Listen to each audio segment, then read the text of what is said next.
दोस्तों, बीते दिनों हमारे देश में नोएडा में एनसीआर में मजदूरों ने हड़ताल की थी। कुछ दिन तक ये हड़ताल चली और दुर्भाग्यवश हड़ताल के आखिरी दौर में ये हड़ताल आगजनी में तोड़फोड़ में बदल गई। समाज की संवेदनाएं मजदूरों के लिए इस हड़ताल के प्रति जो होनी चाहिए थी वो नहीं है। नमस्कार, मैं डॉक्टर पीएस सोरा। आप सबका स्वागत है टीसीएच पर, टीसीएल पर। मजदूरों ने जो नोएडा में वो हड़ताल की, उस हड़ताल के पीछे का मुख्य कारण ये था कि वो एक सम्मानजनक जीवन चाहते हैं। सम्मानजनक जीवन का क्या मतलब है? सम्मानजनक जीवन का मतलब ये है कि जब हमारी सरकार 4 ट्रिलियन की अर्थव्यवस्था बनने पर वाहवाही लूटती है और उसका बड़े जोरों शोरों से जिक्र किया जाता है चौथी पांचवी बड़ी अर्थव्यवस्था का मुकाम हासिल करने पर, वो बात अलग है कि जब डॉलर 95 रुपये पे चला जाता है तो हमारी अर्थव्यवस्था चौथे पायदान से छठे पायदान पे फिसल जाती है। लेकिन उन सब के बीच में चौथे 4 ट्रिलियन की अर्थव्यवस्था बनने का जिक्र करना और उसकी वाहवाही लूटना और देश का एक ऐसा तबका जिसे मजदूर कहा जाता है, वो आपके दिल्ली में, आपके एनसीआर में, आपके नोएडा में 40,000 की तादाद में सड़कों पर उतरता है और कहता है जी हमारी न्यूनतम मजदूरी बढ़ाइए। वो ये कहता है कि साहब मुझे जो पैसा मिलता है उससे मैं जीवन यापन नहीं कर पा रहा हूं। वो कहता है कि क्या मुझे सम्मानजनक जीवन जीने का अधिकार नहीं है? उसके इन प्रश्नों पर समाज कोई उत्तर नहीं दे रहा है। और मैं आपसे ये निवेदन करना चाहता हूं कि हम इस बात को समझने की कोशिश करें कि हमारी अर्थव्यवस्था का जीडीपी का साइज जो बढ़ रहा है वो आर्थिक तरक्की का मुख्य स्रोत नहीं है, क्योंकि उसके कारण कहीं ना कहीं आर्थिक विषमता भी बढ़ रही है। क्योंकि हमारा मजदूर जो इस देश के मैन्युफैक्चरिंग सेक्टर की ग्रोथ के लिए काम करता है, जिसके लिए हमने मेक इन इंडिया का सपना रखा है, जिसके माध्यम से हम आगे बढ़ना चाहते हैं, वो अगर नोएडा जैसे शहर में 40,000 की तादाद में सड़कों पर आता है और मांग करता है कि मेरी न्यूनतम मजदूरी बढ़ाइए, मांग करता है कि मुझे साप्ताहिक अवकाश दीजिए, मांग करता है कि मुझे अच्छी चिकित्सा सुविधाएं दीजिए आपातकाल में, मांग करता है कि महिला श्रमिकों के साथ अच्छा व्यवहार किया जाए, मांग करता है कि मुझे समय पर वेतन का भुगतान किया जाए, मांग करता है कि मुझे समय पर वार्षिक बोनस मिले, उन मांगों को नहीं माना जाता और उन्हें आंदोलन पे हड़ताल करने के लिए मजबूर कर दिया जाता है। जरा गौर फरमाइए, इन मजदूरों की कितना वेतन इन्हें मिलता है इन फैक्ट्रियों में, इन कंपनियों में 10 से 15,000 रुपए के आसपास के ये मासिक वेतन पर काम करते हैं। उनमें भी इनकी कई श्रेणियां हैं, कोई स्किल्ड है, कोई अनस्किल्ड है, कोई सेमी स्किल्ड है। जब से स्ट्राइक हुई है तब से सोशल मीडिया इन कई मजदूरों के इंटरव्यू से, उनके इमोशन से, उनकी भावनाओं से भरा पड़ा है। मैंने भी देखा इस वीडियो को बनाने से पहले, और जब मैंने ये देखा तो कई लोगों के इंटरव्यू सुने जिसमें वो कह रहा है कि साहब 1 साल काम करने के बाद मेरी वेतन में बढ़ोतरी होती है 29 रुपया। कोई कहता है साहब मैंने 2 दिन काम किया और मुझे पैसा मिलता है 971 रुपया। कोई कहता है साहब 9 साल हो गए काम करते हुए, 8,000 रुपये पर लगा था, अभी तनख्वाह हुई है 11,000 रुपया। कोई कहता है साहब जितनी तनख्वाह मिलती है, सिलेंडर देखिए आज 1100-1200 रुपए का हो गया है, 11,000 तनख्वाह मिलती है, 10% सिलेंडर में जा रहा है। कोई कहता है साहब एक कमरे का किराया 3 से 4,000 रुपए है। कोई कहता है साहब बच्चों की स्कूल की फीस पे 3 से 4,000 रुपए लग रहे हैं, कोचिंग की फीस अलग है। ये सब वो खर्चे हैं जो शिक्षा, रहने से संबंधित है। इन सब खर्चों में राशन का खर्चा, खाने पीने का खर्चा, और इन सब खर्चों में सबसे इंपॉर्टेंट बात जो संवेदना जागृत करती है वो ये है कि अगर आपके माता पिता बुजुर्ग हैं और वो आप पे निर्भर हैं, छोटे भाई बहन हैं, अगर वो विवाहित नहीं है, वो आश्रित हैं आप पे, उनका खर्चा कैसे चलेगा? और ये नोएडा में रहने वाले मजदूर वो लोग हैं जो देश के कई दूसरे भागों से यहाँ माइग्रेट करके आए हैं, वो यहाँ रह रहे हैं, यहाँ की फैक्ट्री, यहाँ की कंपनियों में काम कर रहे हैं।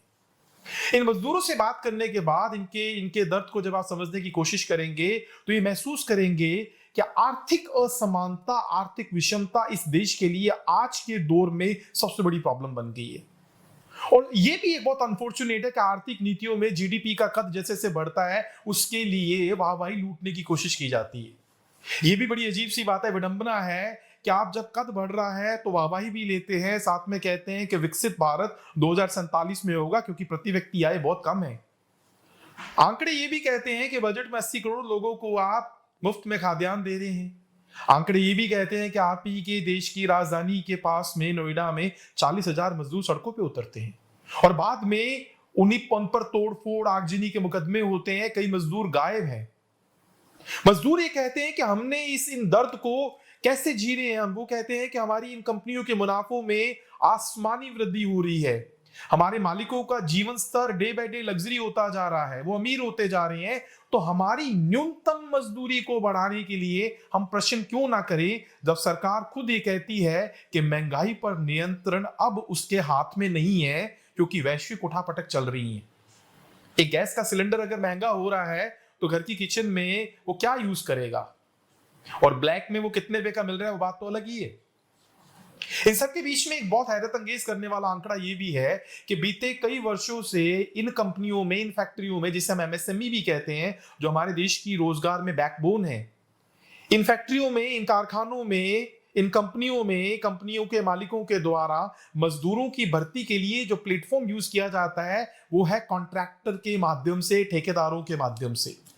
सीएमआईई की रिपोर्ट है, जो सरकारी संस्थान है, वो ये कहती है कि वर्ष 2000 तक तकरीबन 16% मजदूरों की जो रिक्रूटमेंट है, उनका जो सिलेक्शन है, उनकी जो भर्ती है, वो ठेकेदारों के, कॉन्ट्रैक्टर के माध्यम से हुआ करती थी। इन दिनों ये आंकड़ा बढ़कर 42% तक पहुंच गया है।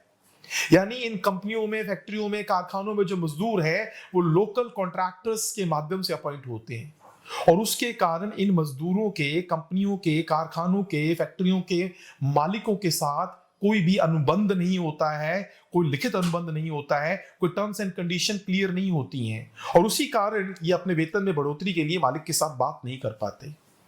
और जब भी बात करने की कोशिश करते हैं, उन्हें धमकी दी जाती है कि तुम्हारी नौकरी चली जाएगी, हमारे पास दूसरे लोग हैं, वो काम कर लेंगे। सोशल मीडिया के कई प्लेटफॉर्म से कई लोगों के मैंने वीडियोस देखे, वो ये बोल रहे हैं कि पहले हमें 15 से 18 दिन का जो रोजगार मिलता होता था, वो इस हड़ताल के बाद हमें नहीं मिल रहा है, हमें वापस नहीं बुलाया जा रहा है। कितनी बड़ी विडंबना है। और क्या आप खुद सोचिए, क्या ये तर्कसंगत है, क्या ये रेलेवेंट है कि हम एक तरफ ये कहें जी हम 4 ट्रिलियन की अर्थव्यवस्था बन गए हैं, हमारा जीडीपी बहुत फैल रहा है, हम देश विश्व की चौथी अर्थव्यवस्था बन रहे हैं। ऐसी आर्थिक तरक्की का क्या फायदा अगर उसका शेयर, उसका कंट्रीब्यूशन मात्र कुछ लोगों तक ही जा रहा है। देश की एक बहुत बड़ी आबादी, जो किसान है वो पहले से गरीब है, और जो मजदूर है उसे उसका हक नहीं मिल रहा है, और हम मैन्युफैक्चरिंग का कंट्रीब्यूशन मेक इन इंडिया के माध्यम से बढ़ाना चाहते हैं। सीएमएआई के एक डेटा और आए हैं, वो डेटा ये कहते हैं कि पिछले 6 सालों में, मैं आपको उसकी रिपोर्ट के आंकड़ों के अनुसार बताता हूं, पिछले 6 सालों में तकरीबन 2018-2019 के बाद कंपनियों में, कारखानों में, फैक्ट्रियों में स्टॉक इन्वेंट्री जो होती है, जो बिक जाता है, इन्वेंट्री जो बिक गई, उसका पहले तकरीबन 5% से ऊपर का हिस्सा वेतन के रूप में प्रतिवर्ष मजदूरों को मिलता होता था, लेकिन अब इन दिनों वो 4.97% हो गया है। और बहुत अजीब सी बात यह है कि 91 के दौर में, यानी आर्थिक सुधारों से पहले, या तकरीबन 90-91 के दौर में मजदूरों का यह हिस्सा 7% हुआ करता था। यानी आपने माल बनाया लेकिन आपका माल नहीं बिका, लेकिन जब भी आपका माल बिका, उस बिकने के बाद उसका जो हिस्सा है उसमें 5% से ऊपर का हिस्सा तो 7-8 साल पहले होता था, जो अब 4% से नीचे हो गया है। अभी ऐसे कौन से संकट भारत की इंडस्ट्री को आ पड़े हैं कि उनके माल तो बिक रहे हैं, उनकी इन्वेंट्री बिक रही है, लेकिन वो अपने मजदूर को कम हिस्सा दे रहे हैं।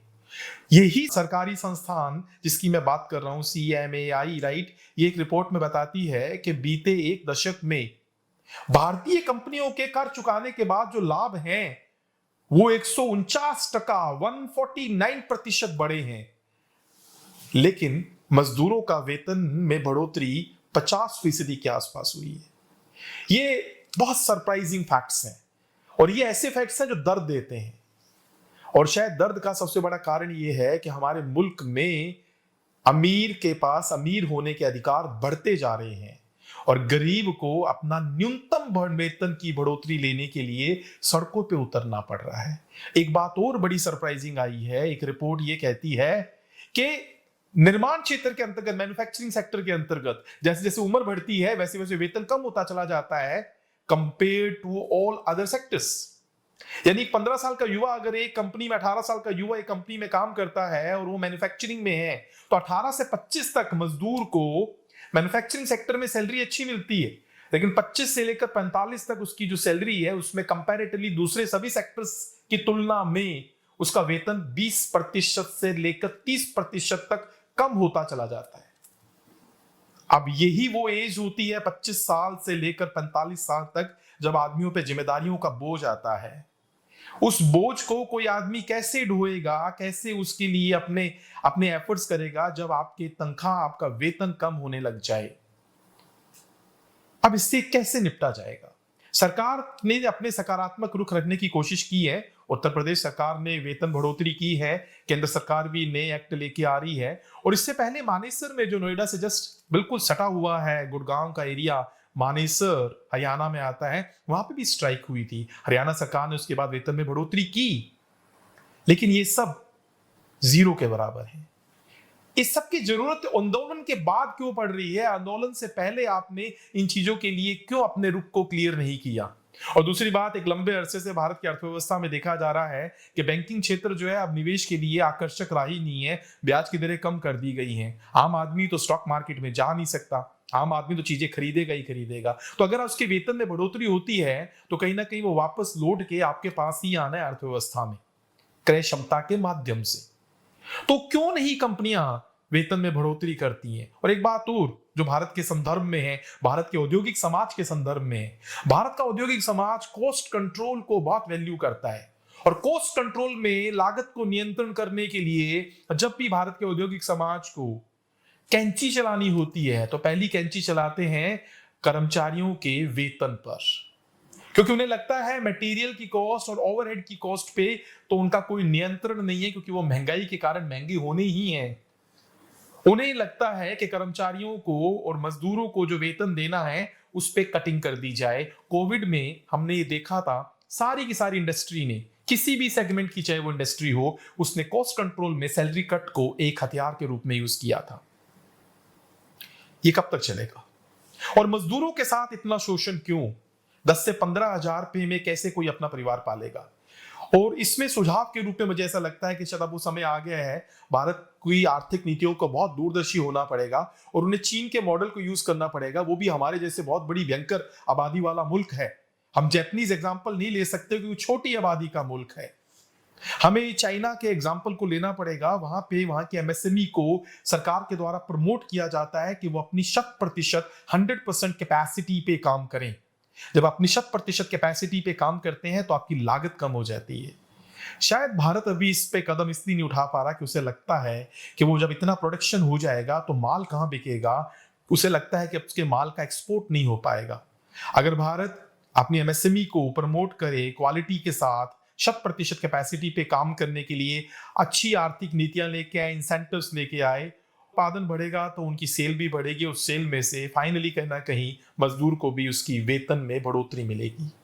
आखिर में इतना ही कहना चाहूंगा कि नोएडा में जो भी हुआ उसके लिए हमें मानवीय स्तर पर अपनी संवेदनाएं उस मजदूर के साथ रखनी चाहिए, क्योंकि वो बहुत संकट में अपनी जिंदगी जी रहा है और उसे इस चीज से दुख भी होता है। किसी देश की आर्थिक नीतियों में, आर्थिक स्तर पर सरकारों के द्वारा जब जीडीपी बढ़ने को वाहवाही के रूप में दिखाया जाता है तो समूह से समझ में नहीं आता है कि इस स्वतंत्र मुल्क की आर्थिक प्रगति में उसका हिस्सा कहाँ है, क्या वो कहीं गुम तो नहीं गया है। शुक्रिया, थैंक यू वेरी मच।